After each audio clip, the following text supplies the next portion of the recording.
There was, Girl Scouts and Rainbow Girls. If you don't know what Rainbow Girls are, come and ask me later. It's kind of like a training ground for the Eastern Star, if you know what that is. Okay, and of course there was the drama and the dancing and the band. There was a marching band and community theater and probably a lot of other things.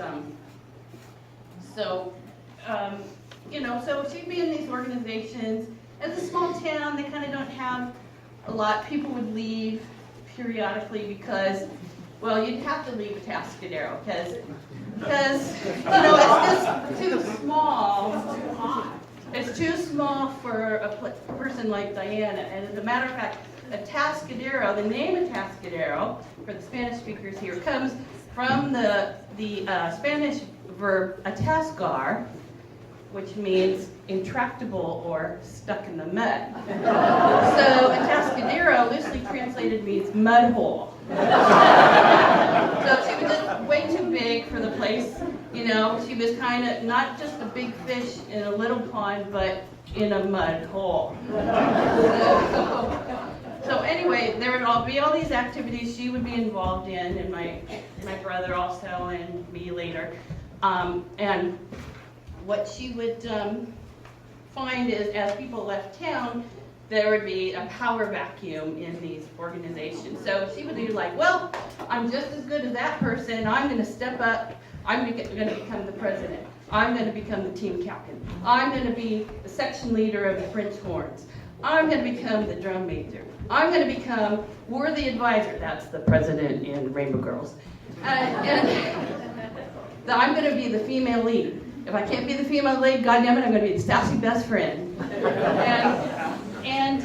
So she would do all these things, and it would lead for her, would get her to step into positions of authority, leadership, and it gives you a great opportunity practicing how to lead people.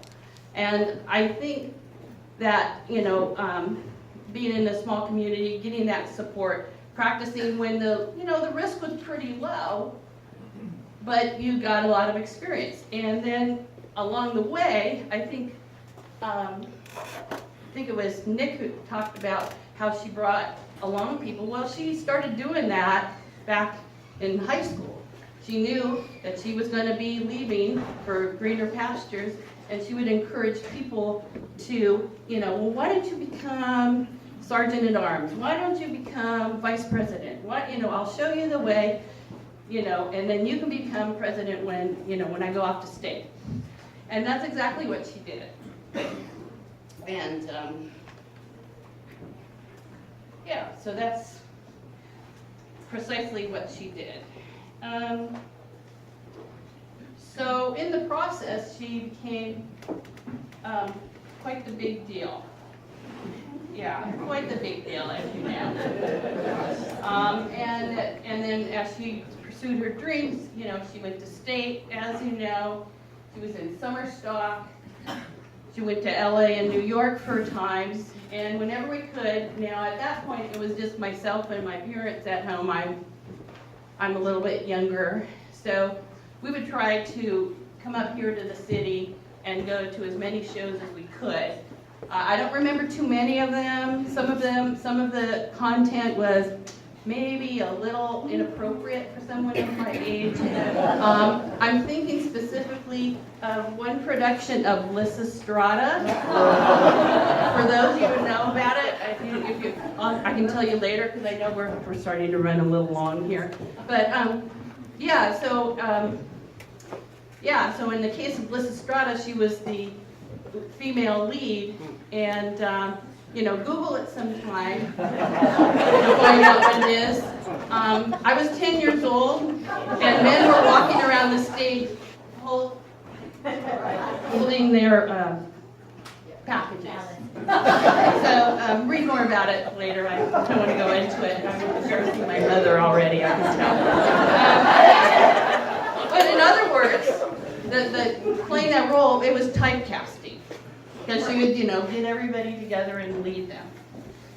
And then when things didn't happen so much for the acting part of it, she went on to stage managing director, and I think that's actually where she's shown the most. I think she was better at that, maybe, than, you know, as we heard in the other speeches.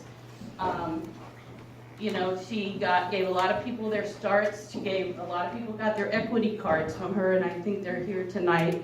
And, you know, they mentioned it on Facebook. And so, you know, again, a mentor. So she's not only a mentor to all of you, she was my very first friend. She was my best friend. She gave great dating advice.